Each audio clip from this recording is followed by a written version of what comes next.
we have to refuse negotiations and ensure that Russia destroys Ukraine. That's the logic. Let's fight Russia to the last Ukrainian, but there's a way out, negotiations. The only way out is to negotiate. Now, let me tell you, at 95 years of age, nothing but stinky crap is coming out of these guys' orifices. Looking at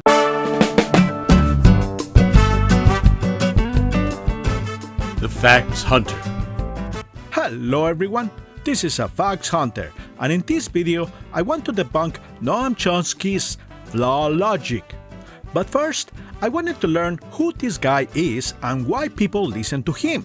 So I googled the question, what was Noam Chomsky famous for? And the answer came up as Chomsky is credited with revolutionizing the linguistic field by introducing the Chomsky hierarchy, generative grammar, and the concept of a universal grammar, which underlies all human speech and is based in the innate structure of the mind/brain.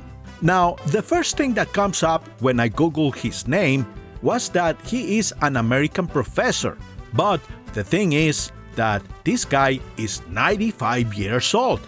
And I don't know about you people, but I've noticed that a lot of right-wing YouTubers like to praise this old man's opinion. But here's the thing, a lot of these right-wing YouTubers are a bunch of hypocrites because they are ready to listen to a 95-year-old Noam Chomsky while at the same time ready to criticize an 81-year-old Joe Biden, calling him grandpa and unfit for office because of his age. But at the same time, Noam Chomsky? Oh, that guy is wise and smart.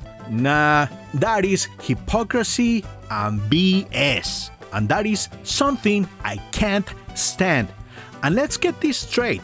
I'm not a leftist or a right-winger. I am on the center. I am ready to criticize from both sides of the spectrum, which is a tough place to be. I realize that I'm gonna be having a hard time winning over viewers from both sides of the spectrum because people are gonna get angry when I criticize anybody from their size. But I digress. Let me play the video in question. Wars can end in one of two ways, either by one side destroying the other or by negotiations. We prefer the first part. And you can be confident that it's not Russia that's going to be destroyed. Ukraine, conceivably, unlikely, but conceivably could drive Russia out of Ukraine, but they're not going to destroy Russia.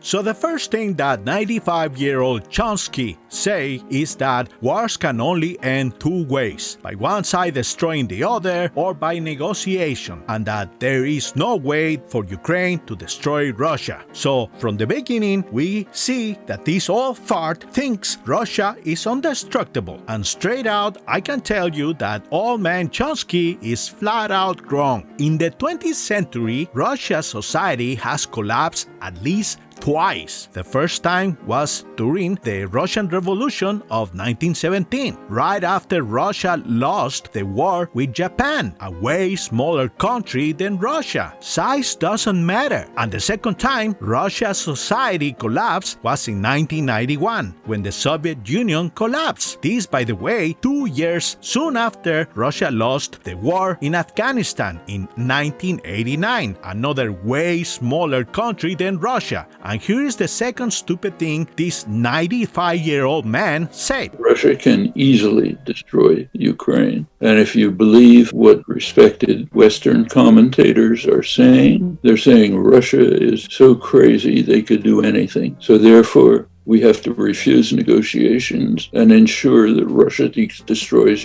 Ukraine. That's the logic. Let's fight Russia to the last Ukrainian, but there's a way out, negotiations. The only way out is to negotiate. Now, let me tell you, at 95 years of age, nothing but stinky crap is coming out of these guys' orifices. Looking at an article from December 2023 in Los Angeles Times, we can read an interesting look at the past list of Russia's broken promises of peace. In the article, we can read the following. With regards to negotiations for peace with Russia, looking to history as a guide, this assumption is naive. Russia's actions over the last 31 years reveal a troubling pattern of frequent lying and breaking international agreements.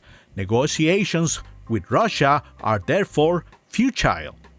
Russia agreed to respect Ukraine's territorial integrity and sovereignty and to refrain from the threat or use of force against Ukraine in both the Budapest Memorandum of 1994 and the Russian-Ukrainian Friendship Treaty of 1997. In an agreement partitioning the Black Sea Fleet after the fall of the Soviet Union, Russia agreed to pay Ukraine to lease a naval base in Sevastopol. 17 years later, it illegally annexed the base and the rest of Crimea. In the Budapest Memorandum, Russia provided security assurance to Ukraine in exchange for Ukraine giving up its nuclear arsenal. Now, a nuclear power has launched a full-scale invasion of the state whose security it was supposed to protect. 95-year-old Chomsky seems to be losing his memory. And that's not all. The article continues. Russia's other neighbors had had similar experiences. Russia armed and fought on the side of separatists in both Georgia and Moldova. In 1992, Russia signed two agreements ensuring the territorial integrity of Georgia and promised to avoid military involvement in its separatist conflicts. Yet in 2008, Russia invaded, falsely claiming that Georgia was committing genocide against South Ossetians to justify the war. This is something similar to the excuse given by Russia to invade Ukraine, claiming that, quote, Putin alleges that Ukraine is targeting and killing Russian speakers in the eastern Ukraine, where Russian-backed rebel separatists have been fighting the Ukrainian government since 2014. Going back to the LA Times article, in a ceasefire agreement brokered by the French president, Russia agreed to withdraw its troops from Georgia, but it never did. 15 years later, Russian troops continued to occupy 20% of Georgian territory. Similarly, some 1,500 Russian soldiers are stationed in the Moldovan region of Transnistria, more than 20 years after Russia made two agreements to withdraw them. And the broken promises from Russia not only involve armed aggressions, but also nuclear treaties. Under the Intermediate Range Nuclear Forces Treaty signed at the end of the Cold War, the US and Russia agreed to ban missiles with range of 500 to 5,000 kilometers. Within the last decade, Russia secretly tested a cruise missile with a range of 2,500 kilometers and now deploys it in 4 battalions. The fact is that negotiations means nothing to Russian rulers. Russia has a long history of breaking their treaties. Negotiations will only mean a timeout for the conflict, basically kicking the can down the aisle, giving Russia the opportunity to rebuild their arsenals and getting ready to re-invade Ukraine after learning from their failures, possibly coming back stronger and this time truly unstoppable. I'm just saying that